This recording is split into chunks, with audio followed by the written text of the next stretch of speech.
كانت ليلة من ليالي شتاء القاهرة الباردة. الجو مغيم وشوية مطر خفيف بدأوا ينزلوا على شوارع منطقة فيصل.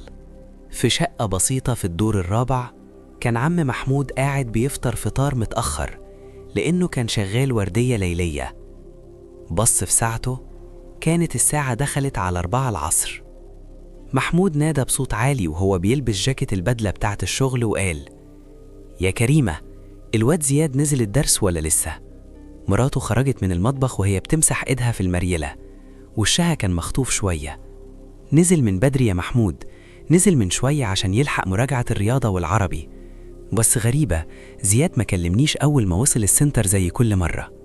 محمود حاول يطمنها: يا ست الكل، الواد كبر، عنده 13 سنة، يعني بقى راجل. تلاقيه بس اندمج مع صحابه. هخلص ورديتي وعدي عليه أجيبه وأنا راجع. مرت الساعات ومحمود في شغله باله مشغول. الساعة بقت 7، وبعدين 8، وبعدين 9. التليفون ما بطلش رن على موبايل زياد، والرد دايما واحد: الهاتف الذي طلبته مغلق أو غير متاح. محمود ساب شغله وجري على السنتر. الشارع كان هادي والسنتر كان بيقفل أبوابه. سأل السكرتارية: زياد محمود فين بنتي؟ البنت بصت في الكشوفات وقالت له ببرود: زياد ما حضرش النهاردة يا فندم، ومضينا غياب وبعتنا رسالة لوالدته. هنا الدنيا سودت في عين محمود. رسالة؟ مراته تليفونها بايظ وما بيوصلهاش رسايل. ابنه فين؟ ابنه اللي ملوش في المشاكل، اللي آخره يقعد يلعب جيمز على الموبايل، اختفى فين؟ الساعة كانت 2 الصبح لما دخل محمود قسم الشرطة. كان شكله يقطع القلب، شعره منكوش وعينيه حمرة من كتر العياط واللف في الشوارع. دخل المكتب، لقى يافطة نحاس مكتوب عليها: الرائد خالد الصاوي. الرائد خالد كان قاعد لابس قميص اسود وكمامه بسبب البرد اللي عنده، وجنبه كان شوقي مساعده الشاب اللي ما بيفارقوش، رفيع وحركته سريعة ودايما ماسك نوتة وقلم. اقعد يا حاج محمود، اشرب مية وقول لي بالراحة ايه اللي حصل؟ ابني ضاع يا باشا، زياد راح الدرس وما رجعش. سألت عليه في كل حتة، قلبت المستشفيات، سألت اصحابه، ملوش اثر. زياد غلبان يا باشا، والله غلبان. خالد سحب نفس من سيجارته وبص لشوقي. شوقي سجل البيانات: زياد محمود 13 سنة، آخر مكان شوهد فيه شارع فيصل الجانبي. مواصفاته ايه يا حاج؟ بعد محمود حكى كل حاجة، خالد بدأ يركز في تفصيلة صغيرة. بتقول يا حاج انه كان بيقعد كتير على الموبايل. كان بيلعب ايه؟ لعبة كده فيها ضرب نار يا فندم، واسمها غريب، وكان دايما بيتكلم مع ناس ما يعرفهمش بميكروفون ويقول لهم: انا جاي المحطة الجاية. كنت فاكره بيلعب، اتاريه كان بيخطط لموته. خالد قام وقف، لبس جاكيته وقال لشوقي: الموضوع مش خطف عادي يا شوقي، الحس الأمني بيقول لي إن الواد ده اتسحب من ورا الشاشة. انزلي فورا جيب لي كشف بالمكالمات اللي جات على خطه، وعاوز تفريغ كاميرات السنتر والمحلات اللي حواليه في دايرة كيلومتر. تاني يوم الصبح مكتب خالد كان عبارة عن خلية نحل. شوقي دخل وهو شايل فلاشة وعينه من قلة النوم داخلة لجوه. لقيت حاجة يا فندم، تفريغ الكاميرات جايب زياد وهو واقف مستني قدام محل موبايلات بعد السنتر ب200 متر. جت عربية سودة فان فامي وقفت قدامه. زياد اتكلم مع اللي سايق حوالي دقيقة وبعدين ركب ورا بهدوء كأنه راكب مع حد يعرفه جدا. خالد، العربية دي نمرها ايه؟ نمر متفبركة يا فندم، بس رصدناها وهي طالعة من بوابات أكتوبر. الغريب بقى يا باشا إني وأنا بفرغ الكاميرات جالي مخبر من منطقة أكتوبر الجديدة بيقول لي إن في شقة في كومباوند لسه تحت الإنشاء ريحتها بدأت تطلع، والجيران بيشوفوا ناس غريبة بتدخل بالليل ومعاهم كراتين ضخمة وشكاير. خالد عينيه لمعت. أكتوبر الجديدة مش دي منطقة ال800 فدان، دي منطقة ميتة دلوقتي ما فيهاش سكان كتير. اجهز يا شوقي، هناخد قوة سرية ونطلع على هناك، مش عاوز سيرينات، مش عاوز لفت نظر. العربية الميكروباص اللي فيها خالد وشوقي والقوة وصلت المنطقة. المكان كان موحش جدا، عمارات طوب أحمر، رمل في كل حتة، وصمت يخليك تسمع دقات قلبك. وصلوا قدام العمارة المقصودة. خالد طلع الطبنجة بتاعته وشوقي وراه شايل الآلي. طلعوا للدور الثالث. الريحة كانت فظيعة، ريحة عفن ممزوجة بريحة مواد كيماوية نفاذة. خالد شاور للعساكر يكسروا الباب. بام! الباب وقع. أول ما دخلوا النور كان مطفي، بس كان فيه إضاءة ليد حمراء وزرقاء مالية الصالة. المكان ما كانش شقة، كان استوديو تصوير مرعب. خالد مشي بالراحة، لقى كاميرات 4K متثبتة على حوامل احترافية وشاشات كمبيوتر ضخمة شغالة وعليها لوجو غريب، جمجمة وحواليها أسلاك شائكة. شوقي بهمس: إيه ده يا فندم؟ دي أجهزة غالية جدا، ده استوديو؟ خالد: لا يا شوقي، ده مسرح جريمة. دخلوا الأوضة الجوانية، وهنا الصدمة اللي خلت شوقي يرجع لورا ويسند على الحيطة، وقال شوقي بصوت واطي: يا ساتر يا رب، ايه ده يا فندم؟ خالد مشي ناحية أوضة تانية، فتح الباب، وهنا كانت الكارثة. تلاجات تجميد كبيرة مرصوصة. خالد فتح واحدة منهم، لقى جثة طفل متغطي بالبلاستيك وجنبه كيس فيه أعضاء بشرية. خالد بذهول وغضب: دي مش تجارة أعضاء بس يا شوقي، دول بيصوروا أفلام تعذيب وقتل ويبيعوها لايف على الدارك ويب. وفي أوضة تانية لقوا ديب فريزر كبير مفتوح، وجوه منه كانت جثة طفل تاني، مش زياد، ده كان طفل أصغر شوية، بس الجثة كانت متخيطة بطريقة غريبة، كأن في حد كان بيعمل تجارب طبية. وعلى المكتب كان فيه هاردات وفلاشات مكتوب عليها تواريخ وأسماء أطفال. خالد فتح لابتوب كان لسه شغال، لقى صفحة مفتوحة على متصفح تور، بوابة الدارك ويب. كان فيه تشات لايف شغال، وناس بتبعت مبالغ بالبيتكوين عشان يتفرجوا على العرض اللي جاي. يا ولاد الكلب، دول بيخطفوا العيال ويقتلوهم لايف قدام الكاميرات للناس السادية اللي على الدارك ويب عشان يلموا دولارات، وزياد هو العرض اللي عليه الدور. خالد لقى ورقة صغيرة تحت الكيبورد مكتوب فيها عنوان تاني: المخزن، طريق الواحات، الكيلو 70. خالد بصوت عالي: شوقي، اضرب سيرينة اللاسلكي، بلغ العمليات الخاصة تتحرك فوراً على طريق الواحات. زياد لسه عايش، العرض مكتوب إنه هيبدأ الساعة 12 بالليل وفاضل ساعة واحدة. العربيات كانت بتطير على طريق الواحات. خالد كان سايق بنفسه، ووشه كان عبارة عن كتلة من الغضب. كان بيفكر في محمود الأب وفي زياد اللي أكيد مرعوب دلوقت. وصلوا للمكان، مخزن قديم وسط الصحراء ملوش أي معالم. العربيات وقفت بعيد، والقوات بدأت تحاصر المخزن من كل الجهات. خالد وشوقي دخلوا من باب خلفي. جوه كان في صوت موسيقى ميتال عالية جدا عشان تداري على أي صوت صريخ. خالد بص من فتحة في الحيطة، شاف زياد. الولد كان مربوط في كرسي حديد في نص أوضة مليانة كشافات إضاءة، وكان في واحد لابس قناع خنزير وماسك في إيده سيف صغير، وواحد تاني واقف ورا الكاميرا بيظبط الكادر. المجرم اللي ورا الكاميرا: يلا يا جزار، الزباين دفعوا والعد التنازلي بدأ. 5 4 3. خالد صرخ وهو بيقتحم الأوضة: اثبت مكانك يا روح أمك انت وهو. المجرم اللي ماسك السيف حاول يغرس السيف في صدر زياد قبل ما يتقبض عليه، كأنه عاوز ينهي المهمة بأي تمن.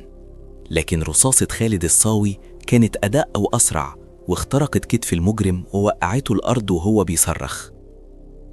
شوقي هجم على المصور، نزل فيه ضرب لحد ما خلاه يقطع النفس، وعساكر العمليات الخاصة ملوا المكان. خالد جري على زياد، فك الحبال وهو بيقول له: ما تخافش يا بطل، أنا عمو خالد، أنت في أمان، أنت في أمان. زياد اترمى في حضن خالد وهو بيترعش ومنهار تماما من العياط. كانوا عاوزين يموتوني يا عمو، كانوا بيقولوا للناس إن دمي غالي، أنا عاوز بابا. خالد بص للمجرمين وهم بيتربطوا، وشاف الشاشة اللي كانت لسه بتبث لايف. خالد مسك الكاميرا وبص فيها وقال بصوت مرعب للناس اللي بتتفرج من ورا الشاشات في كل حتة في العالم: إحنا جايين ليكم واحد واحد، مفيش شاشة هتحميكم مننا. وقام ضارب الكاميرا برجله، كسرها 100 حتة. بعد يومين في مكتب الرائد خالد كانت التحقيقات كشفت المستور. الجزار ده طلع ممرض مطرود من مستشفى، والمصور كان شغال في قناة فضائية ومطرود برضه. الاتنين كونوا عصابة بتستهدف الأطفال المدمنين على الألعاب الإلكترونية. كانوا بيدخلوا لهم من باب تطوير الحسابات أو شراء أسلحة في اللعبة، ويقعدوا يتكلموا معاهم شهور لحد ما يبنوا ثقة، وبعدين يطلبوا مقابلتهم. شوقي دخل المكتب ومعاه كوباية الشاي بتاعت خالد. يا فندم، محمود وزياد بره عاوزين يشكروك. خالد قام وقف وخرج قابلهم. محمود أول ما شاف خالد نزل باس إيده وهو بيعيط. رجعتلي روحي يا باشا، رجعتلي ابني. خالد طبطب عليه. زياد بطل يا حاج محمود، بس خبي الموبايل عنه شوية وخليه يرجع يلعب كورة في الشارع أحسن من ألعاب الموت دي. بعد ما مشيوا خالد بص لشوقي وقال له: يا شوقي، الملف ده ما يتقفلش. الشقة اللي في أكتوبر دي كان فيها بيانات عن شبكات تانية في محافظات تانية. إحنا النهاردة أنقذنا زياد، بس الحرب لسه شغالة ما انتهتش. شوقي: تمام يا فندم، القهوة جاهزة والملفات الجاية على المكتب. خالد طلع سيجارة من العلبة ولعها وسحب نفس من سيجارته وبص للخريطة اللي وراه وهو بيخطط للضربة الجاية في قلب الدارك ويب. بعد ما زياد رجع لحضن أبوه، الرائد خالد الصاوي مرجعش بيته. فضل قاعد في مكتبه، الإضاءة خافتة، وسحب الهارد اللي حرزوه من شقة أكتوبر الجديدة. شوقي كان قاعد قدامه بيعمل برضو قهوة، بس المرة دي مانو عشان يفوق، لأن الليلة دي لسه طويلة. خالد وهو بيفرك عينيه بتعب: شوقي، اللي شفناه في شقة أكتوبر ده مش مجرد جريمة خطف، ده بيزنس عالمي. الهارد جا عليه داتا تخوف. بقولك إيه، هاتلي المهندس عادل من قسم المعلومات فوراً. وصل المهندس عادل، شاب عبقري في العشرينات، لبس نظارته وبدأ يفتح ملفات مشفرة على الهارد. فجأة وشه جاب ألوان. عادل بذهول: يا فندم، ده مش بس فيديوهات، ده قاعدة بيانات كاملة. الجماعة دول مسميين نفسهم صيادين الأرواح. ليهم موقع على الدارك ويب اسمه The Red Room أو الغرفة الحمراء. خالد: اشرح لي عادل بالراحة، يعني إيه غرفة حمراء؟ عادل: دي مواقع ما بتتفتحش غير بمتصفحات خاصة. الناس بتدخل تدفع مبالغ خرافية بالبيتكوين عشان تتحكم في اللي بيحصل قدام الكاميرا. يعني المشاهد هو اللي بيقول للجزار يقطع ايد الواد أو يضربه أو حتى ينهي حياته، والكل بيدفع عشان يشوف الدم. خالد ساب عادل يكمل شغله ودخل غرفة التحقيق. كان الجزار قاعد ايده متجبسة ومربوطة في الكرسي الحديد. كان بيبص لخالد ببرود مستفز وعينه فيها نظرة جنون. خالد ببرود وهو بيولع سيجارته: اسمك الحقيقي سيد الممرض. كنت شاطر في الجراحة بس اترفدت عشان كنت بتسرق أعضاء من المشرحة. قول لي بقى يا أخ سيد، مين اللي بيحركك؟ مين اللي بيدفع السيرفرات دي كلها؟